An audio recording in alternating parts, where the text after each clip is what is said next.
नमस्कार, मैं संकुल शिक्षक रोहित प्रताप सिंह अपने स्कूल में निपुण भारत योजना और बाल वाटिका, मिशन प्रेरणा और कई तरह के नए अभिनव प्रयासों के तहत किस तरह से हमारे यहाँ पढ़ाई की जा रही है ताकि हम लोग एक मॉडल प्रस्तुत कर सकें अपने एनपीआरसी में।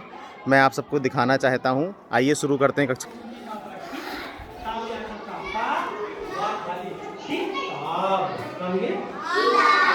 किताब बस मात्रा अक्षर हो रहा है 3600 ठीक और 13 यही मात्रा है। ऋक मात्रा की गिनती ना की जाते तो 12 बोला जाता है, लेकिन लागत से कृपा मृत है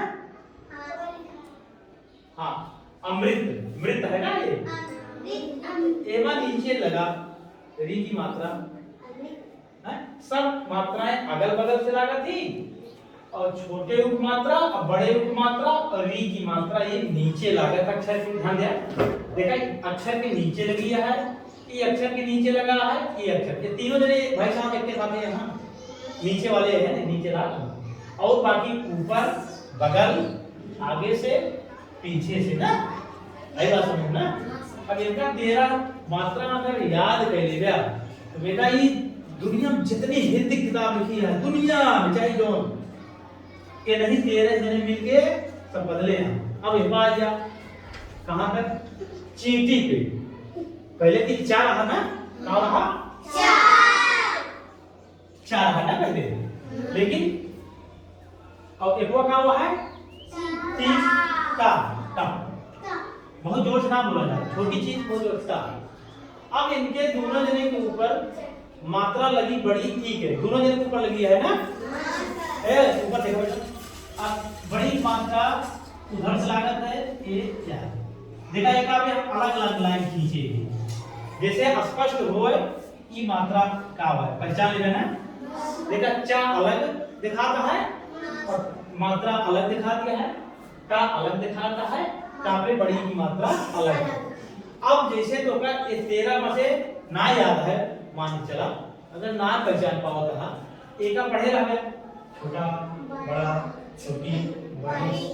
अब इधर ध्यान रखा दोनों तरफ देखा इहू ध्यान दे रहा इहू पे जैसे कि पता लग गया इस तरह से कक्षा 1 में मात्राओं का ज्ञान विजय शंकर सर द्वारा बताया जा रहा है। अब हम चलते हैं कक्षा 2।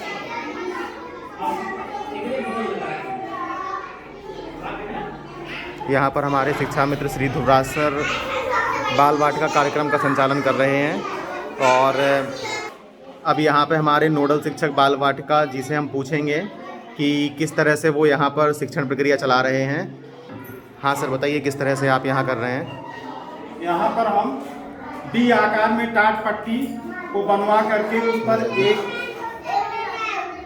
टाट पट्टी को बी आकार में बिछवा करके उस पर एक तेज बच्चा और 2 कमजोर बच्चे बैठाया गया है ताकि तेज बच्चा जो है कमजोर बच्चे को बताए उनका सहयोग करे, क्योंकि बच्चे आपस में उन ज़्यादा मेल होता है, सीखने में उनको सुविधा मिलती है और इस तरह से कार्यक्रम बैठाने वाला चल रहा है। और सर आपकी क्लास में ए बच्चा शांत हो शांत।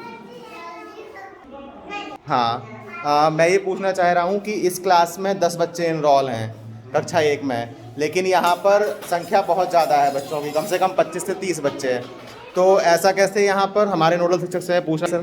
तो सर यहाँ आंगनबाड़ी के भी कुछ बच्चे पीछे बैठे हुए हैं बाल वाटिका में और उनको भी पढ़ाया जा रहा है और एक कक्षा 1 के बच्चे हैं बैठे हैं डी आकार टाट पट्टी पर और किनारे किनारे आंगनबाड़ी के बच्चे बैठे हैं बाल वाटिका में।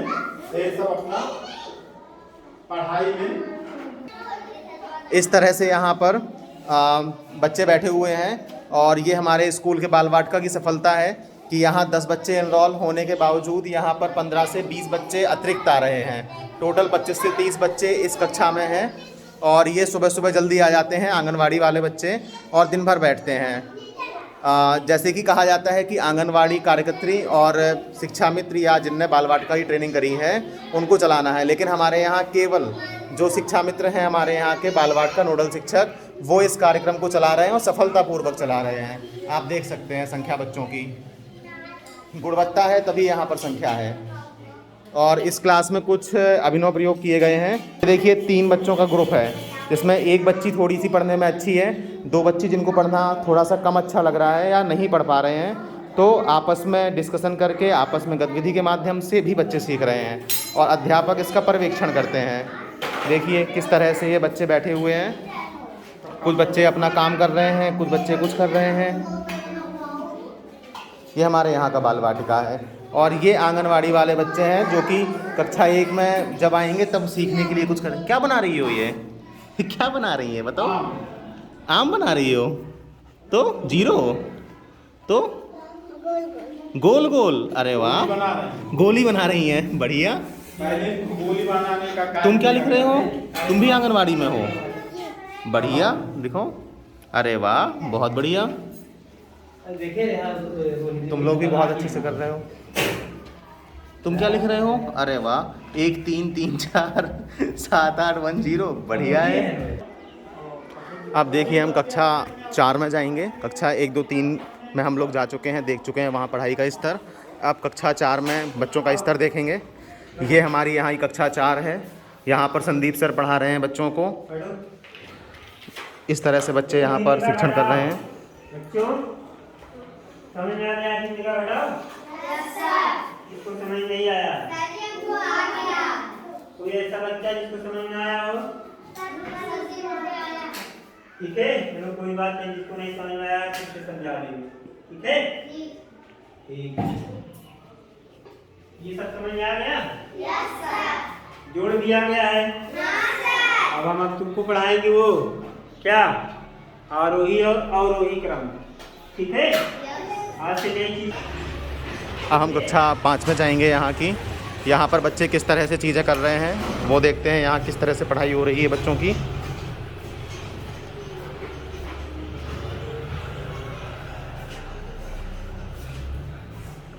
ये मेरी क्लास है और यहाँ बच्चों को काम दिया गया है कुछ। हिंदी कल समझाई गई थी पाठ, अब उसको जो है लिखाया गया है और बच्चों को कक्षा में कुछ प्रश्नोत्तर लिखने के लिए भी कहा गया है। और आज़ादी के अमृत महोत्सव के तहत हर बोर्ड पर हम लोगों ने लिखा है और हर बच्चे को जागरूक किया है तिरंगे या ध्वज के लिए। और इस तरह से कुछ नए प्रयास हैं ये। दैनिक श्यामपटकार, आज का विचार, सामान्य ज्ञान और अंग्रेजी वाक्य, मतलब हर विषय को रोज़ कवर करने की कोशिश की जाती है। और ये HW का फॉर्मेट है कि किस तरह से हमें रोज़ घर के लिए काम देना है। इस तरह से ये चीज़ें यहाँ पर करी जा रही हैं। और इस कक्षा में जो है कुछ और नए प्रयास किए जा रहे हैं, जैसे कि यहाँ पर कुछ किताबें हैं ये सहज की। इन किताबों में जो है तीनों स्तर की हैं, स्तर 1, स्तर 2 और स्तर 3। जैसे यहाँ पर स्तर 1 है तो इन किताबों को as a black board use कर रहे हैं हम लोग, कि बच्चे इनको भरते हैं, फिर मिटाते हैं, फिर दोबारा से भरते हैं। लाइए थोड़ा सा आप लोगों को दिखाते हैं। ये देखिए बच्चों ने भरा है, फिर मिटाया है, फिर अगला बच्चा भरेगा, ताकि हिंदी जो पढ़ने की समस्या आ रही है बच्चों में वो समस्या दूर हो सके। तो इन किताबों का यूज एज अ TLM हम लोग कर रहे हैं यहाँ पर, सहज की किताबें। और यहाँ पर रीडिंग कॉर्नर में भी हम लोग कठिन शब्दों पर टिक लगाते हैं, ताकि अगली बार जो बच्चा पढ़े उसे कठिन कठिन शब्द ना लगे। इस तरह से ये हमारे क्लास की व्यवस्था है। अब हम लोग आगे जाते हैं अपने यहाँ जूनियर में।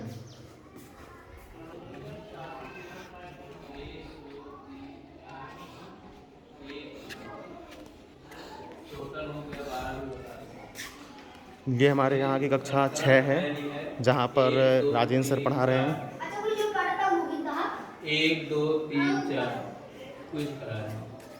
फिर इसके बाद आम का है 1 2 3 4 5, 1 2 3 4 5, 1 2 3 और 4, ठीक है ना।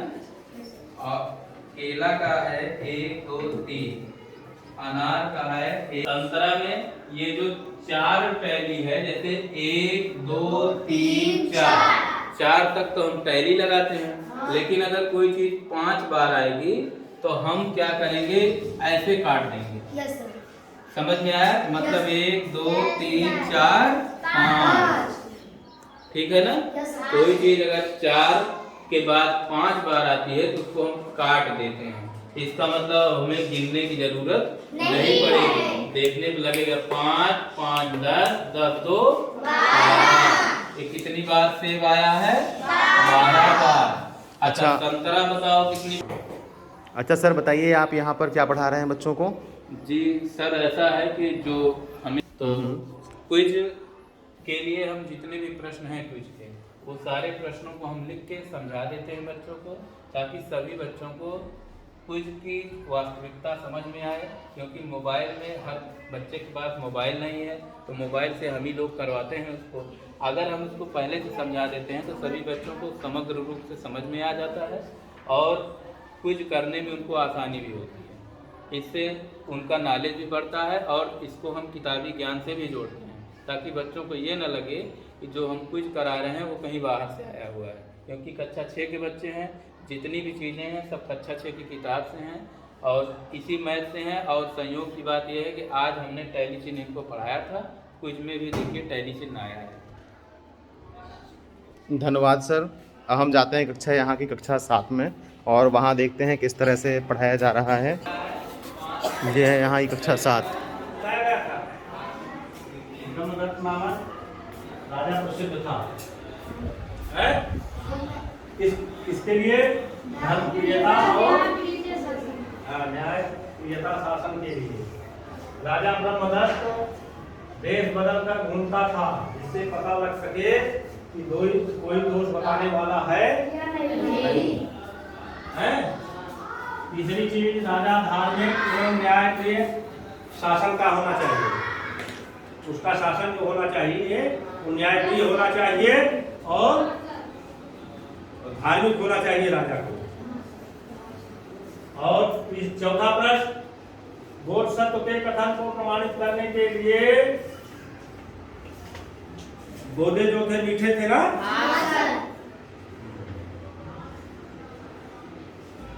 और जोड़ने वाले दो तरह के वाक्य होते हैं, एक मुख्य वाक्य होता है, एक अधीन वाक्य होता है। मुख्य वाक्य से अधीन वाक्य जो होता है जुड़ा रहता है। जैसे वह ऐसे व्यक्ति को ढूंढता था, ये मुख्य वाक्य हो गया, और जो उसके दोषों को बता सके अधीन वाक्य। फिर अधर्म और अन्याय से राज करूंगा और देखूंगा, ये मुख्य वाक्य है। और अधीन वाक्य क्या है कि बोधसत्व की बात में कितनी सच्चाई है। उसके बाद तब जोड़ने की का नियम बताया गया है, गुरु दूर। उससे उत्तरावस्था में क्या हो बनेगा? गुरुतर। और सबसे गुरुतम। और उत्तमावस्था क्या बन जाएगी? अधिकतम। इसी तरह से उच्च जो है मूल शब्द है, मूल शब्द उच्च है, उच्चतर बनेगा उत्तरावस्था में, उत्तमावस्था में उच्चतम। इसी तरह से न्यून, न्यून माने क्या होता है? न्यून माने उच्च माने ऊंचा, न्यून माने नीचा, न्यून माने कम, न्यून कोण माने जो कम हो 90 अंश से ना, वह न्यून कहा थे। न्यून माने क्या होकर कम।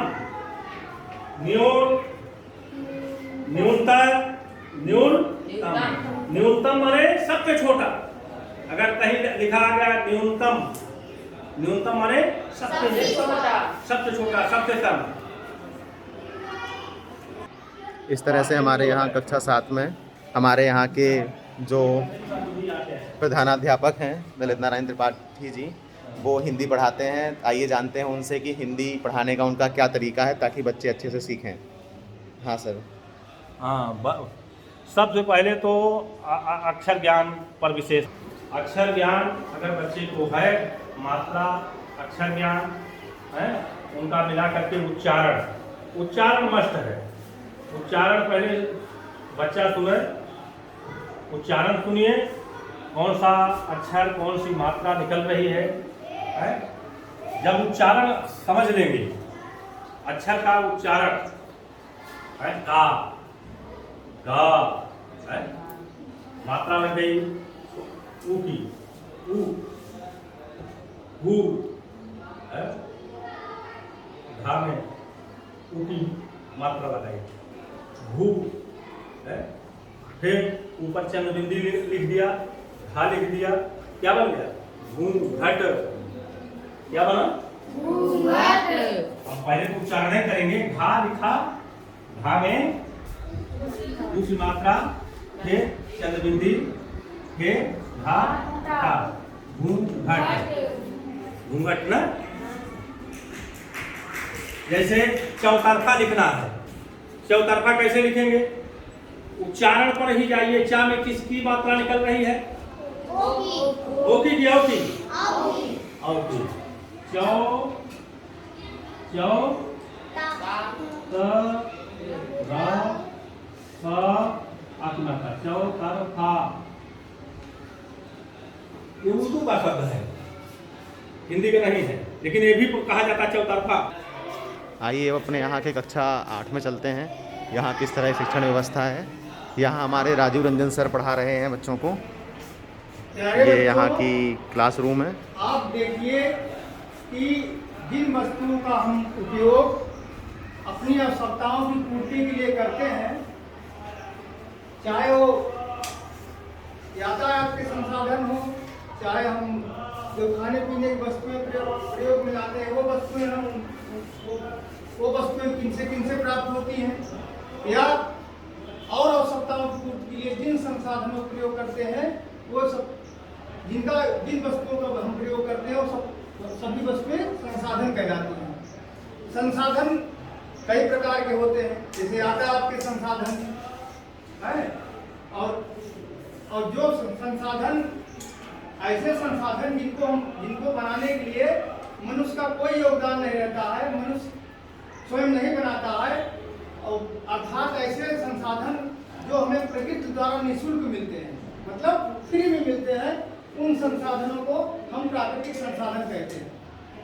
प्राकृतिक संसाधन में कई प्रकार के संसाधन हमको प्राप्त है, जैसे जल है, जल से हमारी सारी आवश्यकताएं पूर्ति होती हैं, इसलिए जल ही जीवन है, जल के बिना जीवन संभव नहीं है।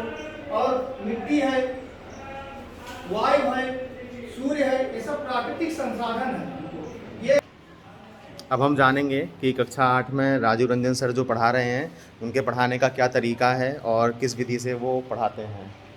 हाँ सर बताइए, क्या नए अभिनव प्रयोग आप कर रहे हैं अपनी जैसे कक्षा सर में? मतलब पढ़ाने में हम मैप मैचिंग का प्रयोग कर सकते हैं, छोटे छोटे ग्राफ बनाकर कुछ प्राकृतिक जैसे भ्रमण करा के बच्चों को कुछ प्राकृतिक चीज़ें दिखा सकते हैं, उनके विषयगत से उनको उसको अटैच करा सकते हैं, और कुछ महत्वपूर्ण चीज़ें जो हैं, कुछ महत्वपूर्ण बिंदु जो हैं, उनको हम कापी पेन के लिखवा कर उस पर चर्चा करके हम इनको उस विषय से जोड़ सकते हैं।